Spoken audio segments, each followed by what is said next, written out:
Here we have our role play family. This is our therapist, Ashton. This is our biological dad, Tim. He is 38 years old. He is a teacher. This is our stepdad, Denson. He is 40 years old. He is an engineer. And this is our child, Sarah. She is 12 years old and she is in sixth grade. This family was referred to therapy by Sarah's school. Their presenting problem is that Sarah, their child, is exhibiting defiance at school and at home. We see that she exhibits higher rates of maladaptive behavior as well as task aversion and avoidance when transitioning from her mother's house to going to Tim and Denson's house. We see that Sarah feels as if Denson's rules and expectations are unfair. She's very unclear on what her expectations are. So far, the progress this family has made is this is the second session of therapy they have come to. They're open to the idea of exploring alternative outcomes to understand the dynamic of their new family system with Denson and Tim. They have started the deconstruction of the problem saturated story with therapists. So they're starting to explore some unique outcomes. This session begins with a therapist beginning to externalize the problem. We want to see that the family is not the problem, the child is also not the problem, but we want to make sure that the problem stays the problem. Okay, thank you for coming to your second session. I'm happy to have you guys back in the office. I wanted to jump in right away to review our last session and kind of talk about what brings you in to therapy and what your view of the problem is. So, Tim, can we start with you? There have been a lot of changes in our family recently. I recently left Sarah's mom, and Denson joined our family. And with that, we've brought a lot of new chores and household activities as well. Denson brought our new dog, Clark, with us. So now he lives with us, and that creates a new task. So, we need to walk the dog. And sometimes when Denson asks Sarah to walk the dog, it can be a little bit, you know, not always properly done or responded to well. And I think we're all responding to this as a family in our own different ways. And I don't think any one person here is the problem. I think there's a lot of change happening. And that's also been reflected in Sarah's schooling. We've gotten a couple of messages from some of her teachers that she's been a little bit defiant. And that's also been seen at home with Denson. Okay, so you targeted some of the big changes that have happened, and you feel like that's increased some of the different behaviors that we're seeing. Yeah. Specifically with Sarah. Yeah. Okay. And Denson, what do you think? What's your point of view?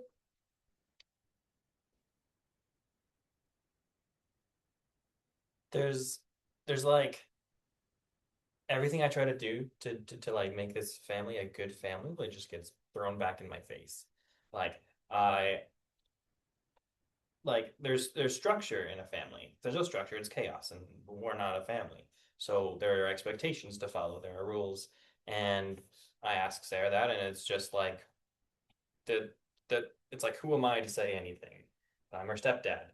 Um, and we get reports from school that she just doesn't listen to teachers, that she's disruptive to her classmates, that all these things that I'm just like, you got to do better. Like, She's doing her best. I feel like a 12-year-old could do better though. Sarah, what do you want to add? I mean, none of it like makes sense to me. Like, we didn't have these issues when mom was here.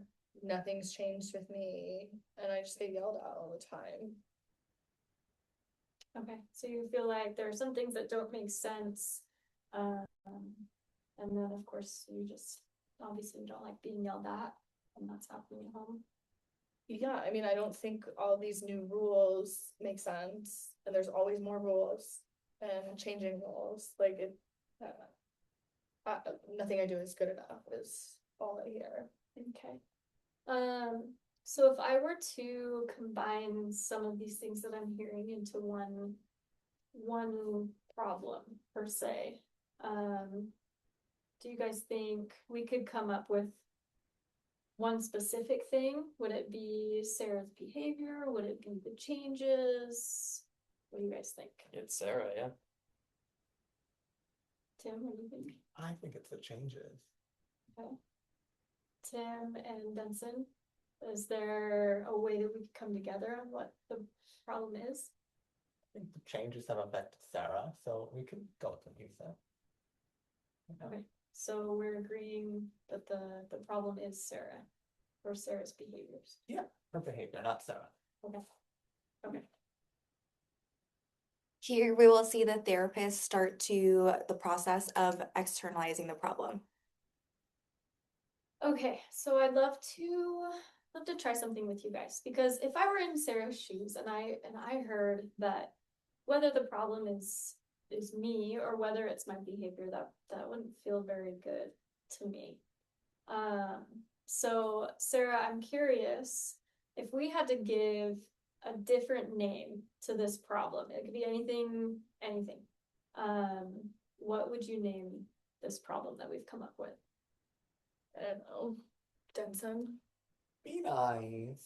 He can call me the problem, but I can't call him the problem. He just came into my life but I'm the problem. He moved into our house, but I'm the problem. So We here, all have let me make a comment real fast. I hear you.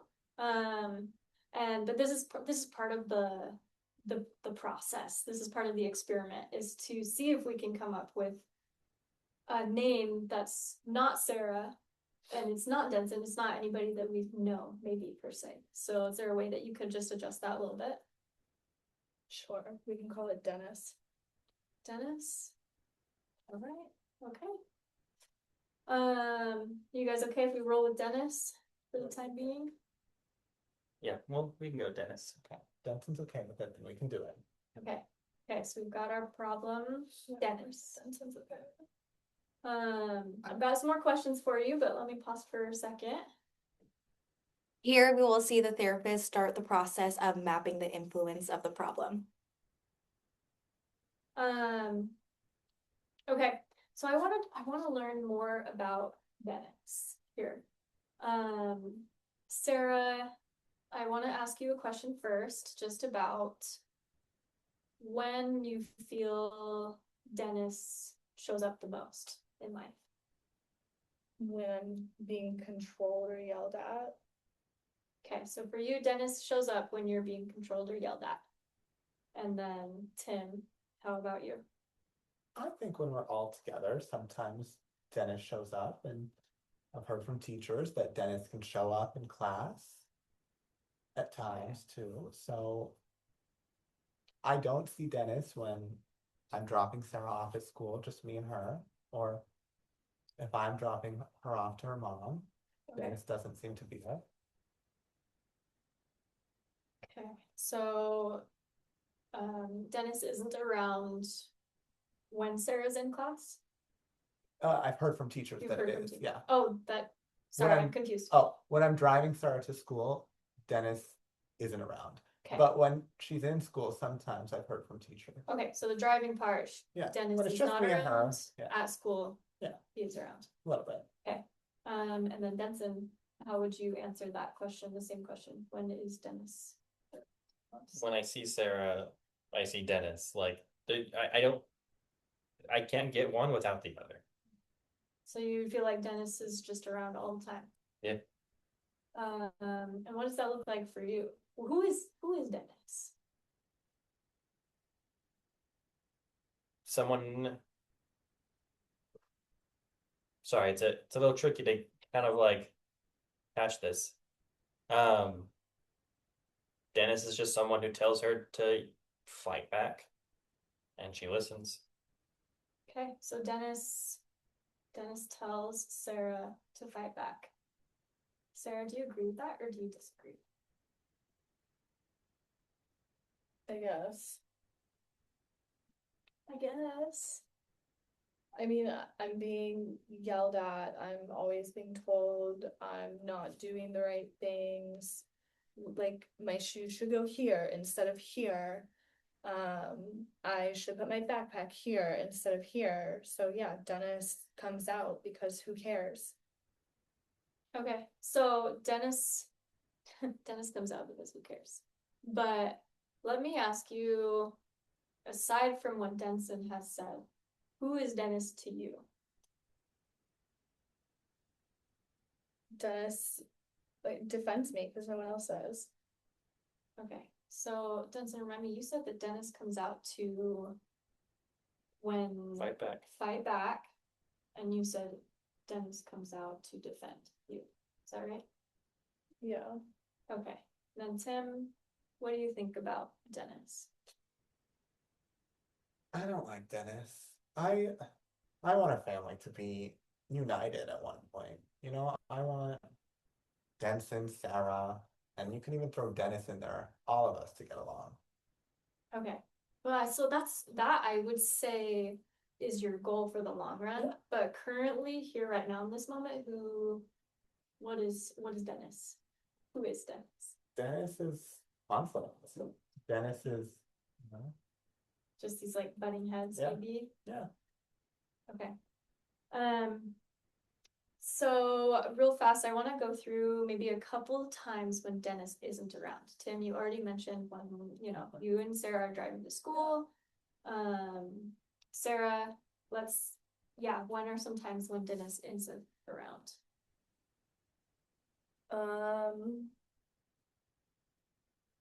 I don't know, when my dad and I are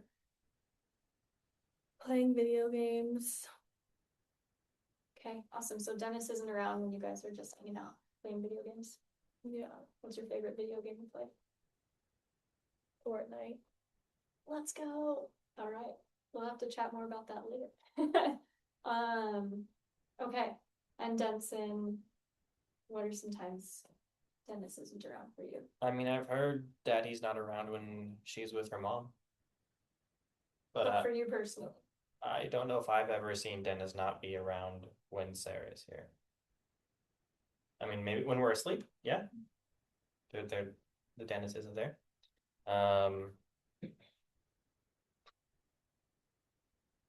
When she and Tim get home from some activity, like he hasn't made an appearance yet, but he will shortly make an appearance.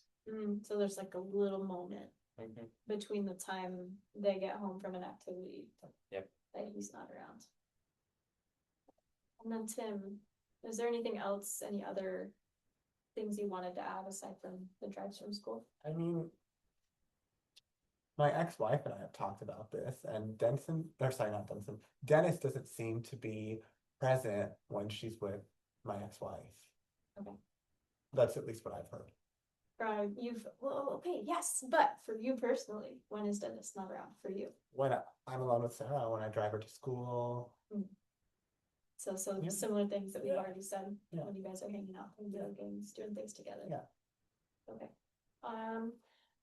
Okay, I'd like to wrap up this session with just a little quest for you guys this week.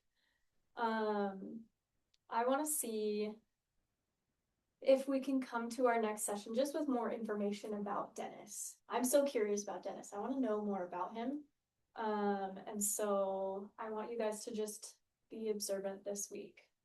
Just figure out when he's there, when he's not there, just some different characteristics about him. If he were a Fortnite character, what skin would he wear? Like, or I don't know the correct term, but what skin would he have? Just stuff like that. Do you guys think that that's something that you guys would be willing to do throughout the week? Yeah, I could do that. So just like research Dennis, basically. Research Dennis, for sure. Okay. Yeah. Sarah, what about you? What do you think? Sure. Do you have any objections? Do you have any questions? No. Okay, sounds good. We'll plan on that. Our goal of narrative therapy is to generate alternative narratives that are previously leaving out significant aspects of the lived experience. In our roleplay family, this is that Sarah is grieving the loss of her nuclear family with Tim and his ex-wife, and we are now trying to generate a more productive story with strengthening the new family bond between Denson and Sarah, as well as Tim and Denson.